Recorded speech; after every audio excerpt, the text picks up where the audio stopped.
Hi hello नमस्कार केमिति अछंती अगणित ओडिशावासी आपण आज शिवरात्रि में बहुत बढ़िया थे उपास रखि थे भगवान आखंडलमणि बाबा भोलाशंकर आपणकर समस्त मनोस्कामना पूर्ण करू।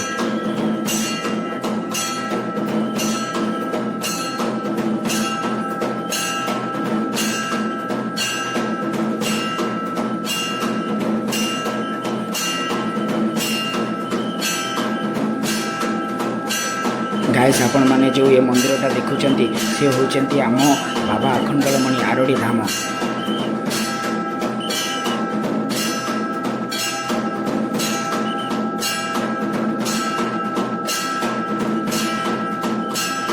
बाबा आखंडलमणि को भक्त माने एथर आम हनुमान जी चलो दर्शन करिया। जय बजरंगबली जय बजरंगबली जय श्री राम जय श्री राम जय श्री राम। हनुमान जी के दर्शन तो करदे एथर आपण मैंने देखूँ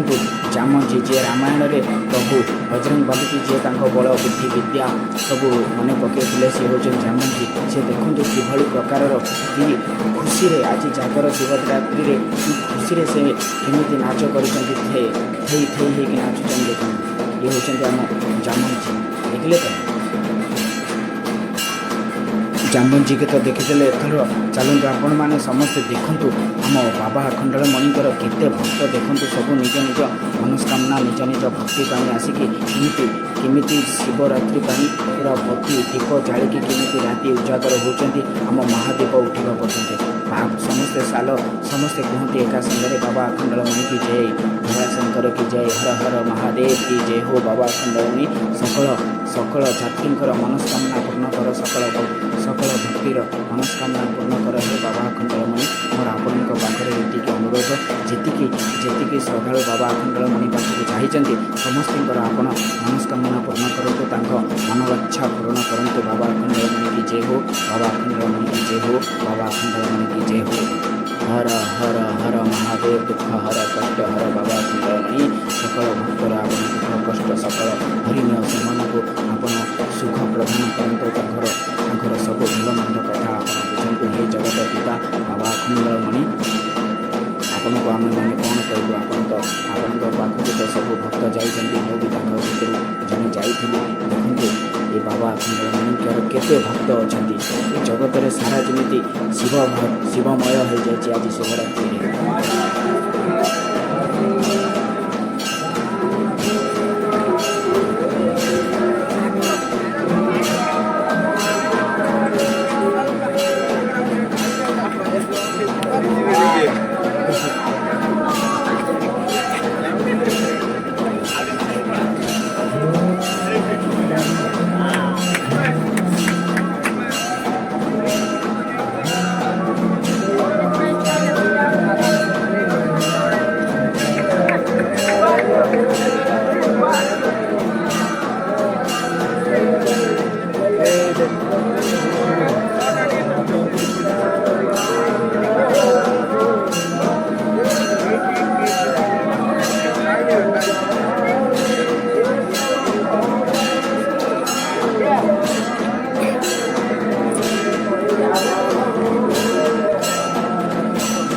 महादेव का भक्तगण देख ये पोखरी चारिपटी जमी आम आपण मैंने देखुचे लिचु लाइट गुड़ा लगी किंतु ना आज्ञा एगुड़ा लिचु लाइट नुहे आपण मैंने आखिरे देखिले जाए विश्वास करेंगे आपण मैंने जो दीप सब लाल लाल देखा मैंने ये हूँ कौन लिचु लाइट नुहे बाबा ये हूँ समस्त मनोस्कामनार गोटे गोटे दीप जाड़ी से समस्ते आपण मैंने विश्वास करेंगे एत भिड़ ता भर अच्छी ता भर भी भक्तगण मैंने समस्ते निज निज दीप जाड़ी सब बसी कहीं जानते महादीपर अपेक्षा कर आम भी जाइलु महादीप को देखापी कि कौन करूँ बाबा आपको देखिपारू आम मैंने कहीं आम 2:10 आम पौड़ खोलला आम सुनावेश देखिलु तापर आउ सका उपास किसी खाई पी नु तो से दुर्बल हो जाए पलि आसलु घर को पचारू महादीप केतले उठब से नना मैंने कहले बाबा कहले कि 4:30 राति उठो से पर्यटन आम आसीपारू आसला बेले बाटर एत कुहुड़ी पड़ता कि बाट देखा नाला आम खाली इंडिकेटर मारिकी टिके हाउले हाउले 10-20-30 गाड़ी चलैक आस विश्वास कर आपण मैंने केजे आपण मानक जो भविष्य में जब टाइम मिलला के महाशिवरात्रि आप आखंडलमणि पाखक जी କଲେ ଆପଣଙ୍କ ସକଳ ମନସ୍କାମନା ପୂର୍ଣ୍ଣ ହୋଇଯିବ। ଜାଣିଛନ୍ତି ଇଏ ହେଉଛନ୍ତି ଆମ ବାବା ଆଖଣ୍ଡଳମଣି।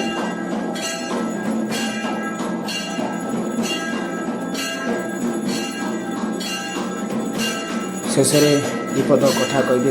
ଦର୍ଶକ ବନ୍ଧୁ, ଆପଣମାନେ ଭିଡ଼ିଓଟିକୁ ଭଲ ଲାଗିଲେ ଲାଇକ୍, ସେୟାର, ସବସ୍କ୍ରାଇବ୍ ନିଶ୍ଚିତ କରିବେ। ରହିଲି। ଜୟ ବାବା ଆଖଣ୍ଡଳମଣି, ଜୟ ଶ୍ରୀରାମ, ଜୟ ଜଗନ୍ନାଥ।